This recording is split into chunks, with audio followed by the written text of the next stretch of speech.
Well, good evening, everyone. I thought I'd start the week out by discussing a topic that needs to be put out there. We'll chat tomorrow more about some updates and things going on, but tonight I wanted to talk about cutting toxic people and friends out of your life. That is going to be a huge integral piece of you healing and a piece of getting over the hurdles of having those wants and those desires of maybe having that drink or falling off the wagon or slipping up once in a while. You know, I removed myself from the bar scene. That's where a lot of my friends were. And I haven't slipped up. Honestly, I've been doing great. I'd like to hear your stories. Again, we're going to have some guest speakers coming up. But tonight, I really wanted to just talk a little bit more about, you know, cutting the toxic people and friends out of your life, whether that's temporary or not. So make friends with people who want the best for you, okay? I had friends who wanted the best for me and friends who didn't, and they were friends who some of them were aiming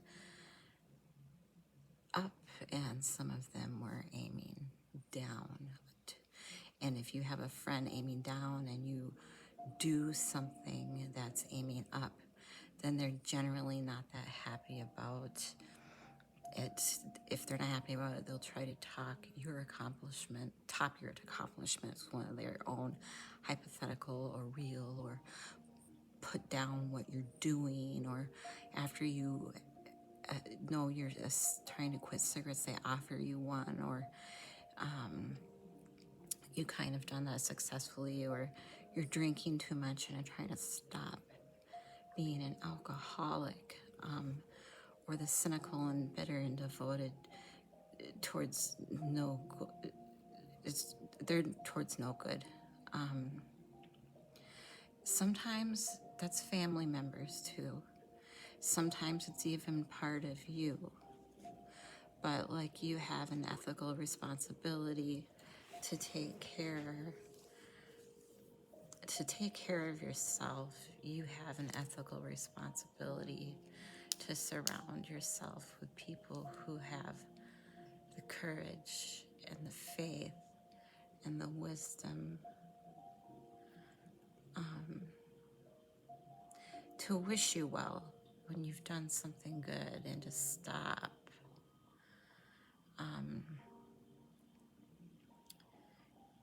you when you're doing something destructive. Yeah, they should be trying to stop you when you're, and if your friends aren't like that, then they're not your friends. And maintaining your friendship with them might not be in their best interest.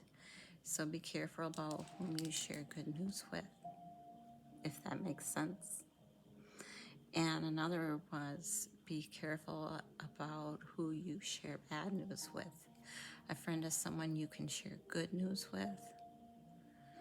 You go to them and you say, hey, look, this is a good thing. This good thing happened to us, me. And they say, look, I'm so happy that happened to you. Like, they don't think, God damn it, why did that happen to them? And you didn't deserve it. Here's a bunch of reasons you're stupid and why it won't work. It's like, that's not helpful. A psychotherapist, I can't remember his name, he had this idea that what he would manifest towards his clients in therapy was unconditional positive regard. And I've always had trouble with that as well, because you don't treat children, for example, with unconditional positive means. No matter what someone says, you're saying, yeah, that's a good idea. That's why it's tricky. Well, what he didn't articulate it, I think, as well as he might have. What do you want to do for your child is that you you want the best for the best in them, right? That's what you want, and that's what you want from people that you surround yourself with. Now, they'll hold you to a high standard if that's the case, right? Because whenever you degenerate any of the multiple ways that you're likely to degenerate, they're going to like it. Whack you on the back of the head and say, clue. You have no clue what the hell you're demeaning yourself. You're less than you could be, and there's real judgment, and it's harsh. But with friends, it's the same thing. You want friends. They're not friends. If they're not these people, you want friends who, when something good happens to you, that's good for you, right? They're happy about that. They truly are. They're not like all bitter and resentful underground and like saying horrible things behind your back and telling you how they did something that was better and trying to drag you down. It's like, that's not helpful. And then when something bad happens to you and you go to them and you say, look, this terrible thing happened to me.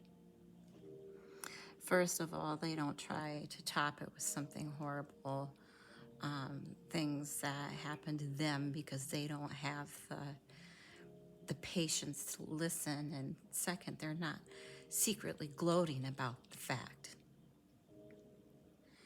that catastrophe finally befell you. It's like they're actually hurt by it. And that chapter is an injunction. It's like they take a look at the people that are around you. And if they are not on the side of what's good for you, then walk away, because, well, first of all, that's best for them, okay? 2, if you put up with that, all you're doing is enabling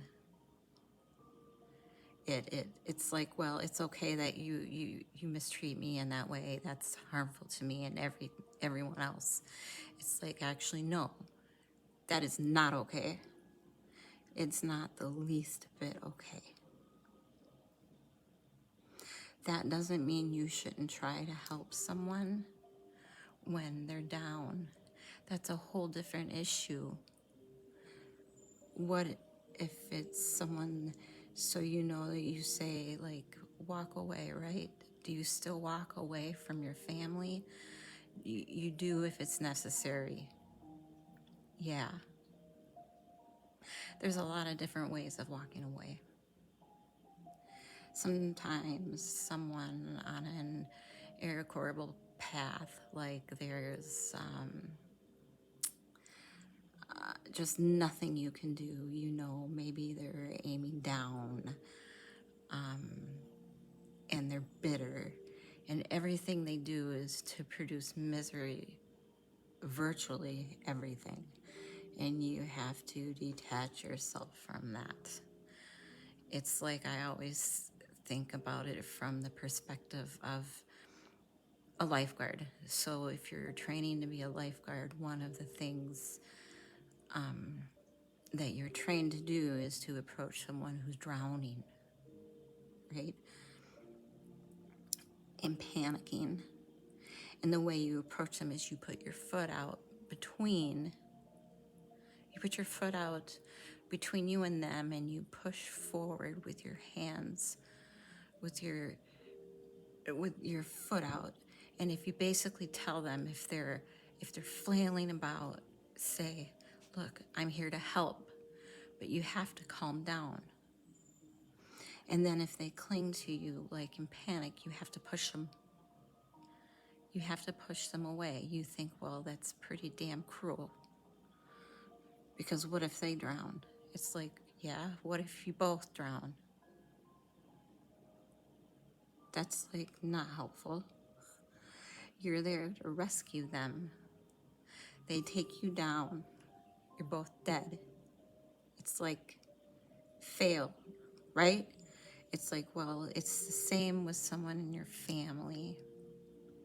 It's like if they're on a downward path and you've done your best, you know you've made your efforts, and they're not paying attention. They're not changing. They say, yeah, well, I'll quit doing this. Yeah, I'll quit doing this. They tell you the same story over and over and over. It's a downhill path that you don't trust. It is at some point. First of all, you stop offering your words, okay? If you're offering your words of wisdom to somebody in the genuine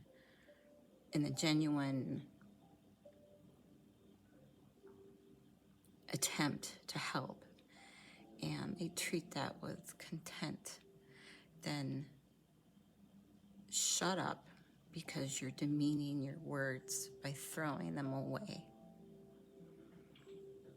Okay? You think, well, how do you help someone who's aiming down? Well, sometimes you help them by walking away and saying, look, you're aiming down so hard despite the fact you're my brother Sam. It's like, this is killing me. You're aiming down so hard. I'm not coming along with you. And the reason I'm not is to tell you in no uncertain terms that what you're doing is so terrible that I will even violate our kinship to oppose it. And maybe it'll take them 10 years to wake up to that. And that can be the case because,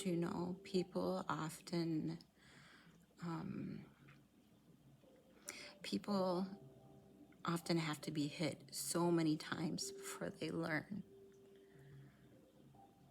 You see that especially in someone is addicted for otherwise pursuing a pathway that's like seriously downhill, right? So why should I think that you're actually trying to change? You tell me this story that you used to justify your own idiocy. Can't pronounce it to yourself. And then you tell it to me. And then you demand that because I'm compassionate, I accept it and therefore validate your excuse. It's really hard not to get tangled up in that, right? Because if someone who's really rough shape is telling you about why they're suffering, first of all, they're probably about half right in their story, but some of it is justification and excuse and blaming. And all of that failure to take responsibility, it's really hard to stand up and say, no, I don't buy into that. No, you're wrong about that. You have to be a brutal bastard in order to do that. But hey, sometimes like surgery is brutal, right? It's brutal. And so this is only about making friends with people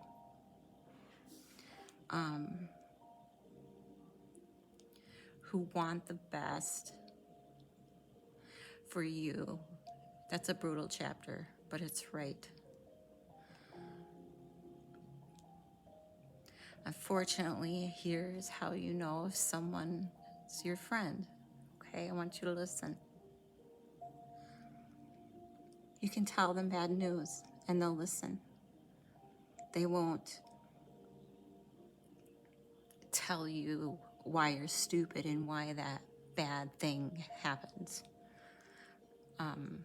to you, and how something worse happened to them once, and in detail the whole conversation, or derail the whole conversation. You can actually tell them bad news and they'll listen.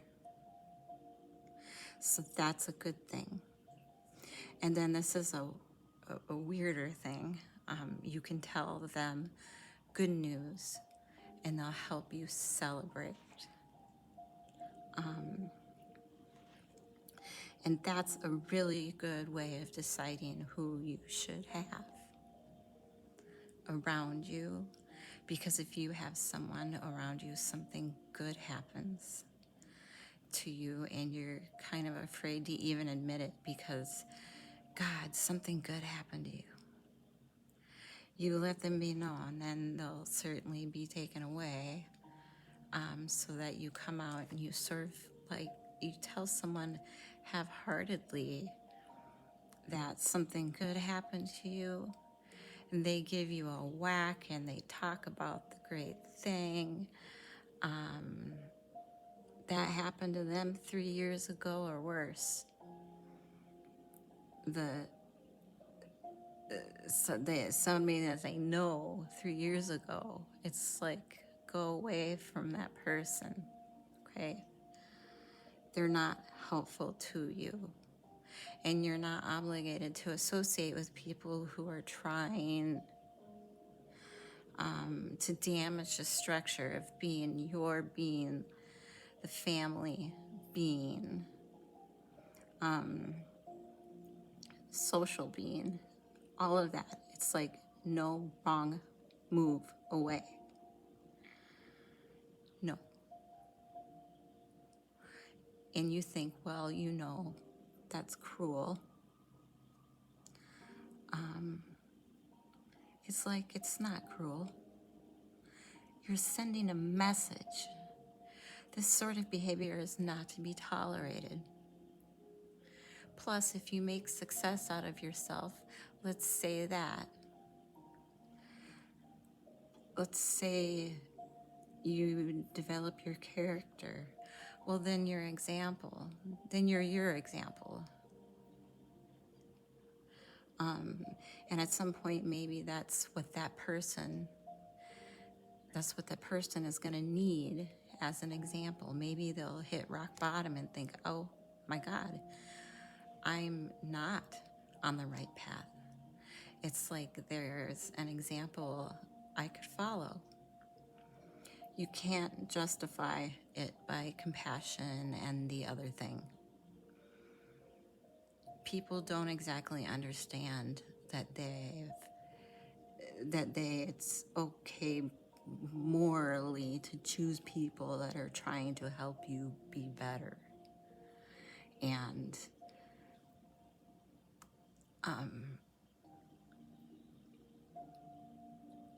to shy away from the people who are going to drag you down. Okay? So you're not morally obligated to go down with someone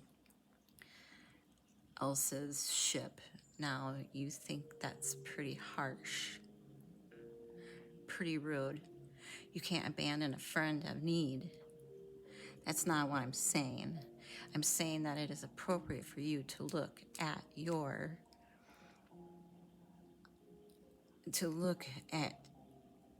social surround and to make decisions, okay? If you have a person who is hurting you and who won't quit and who's pulling you down, it's like, that is not necessary. You are not obligated to do that. You go with people that are trying to elevate you, right? You go to surround yourself with people who want the best, for the best part of you. You can hang around with weasels, okay? and losers that are trying to pull you down to justify the fact that they are spiraling downhill as well. And you know the upside of that is you don't have any responsibility, and you can call wind about how wretched life is, so that's pretty attractive. But I would say it's also a bad medium to long-term plan B. And so it's acceptable and desirable to try to surround yourself with people who are fascinating. People are fascinating to your development. Or facilitate, yeah. Surround yourself with people who are facilitating your development. That's the words I was looking for, to try to do that. So that was my message. And I think we all have stories where we can discuss toxic people. We know we're adults, but we're going to talk about upbringing, and I'd like to do a segment with some of our speakers, and I would like to probably have a family member talk about my bringing up and how I changed and where I'm at today. So it was a good 20 minutes, and I will talk to you guys tomorrow. I love you all so much. Thank you for all your prayers.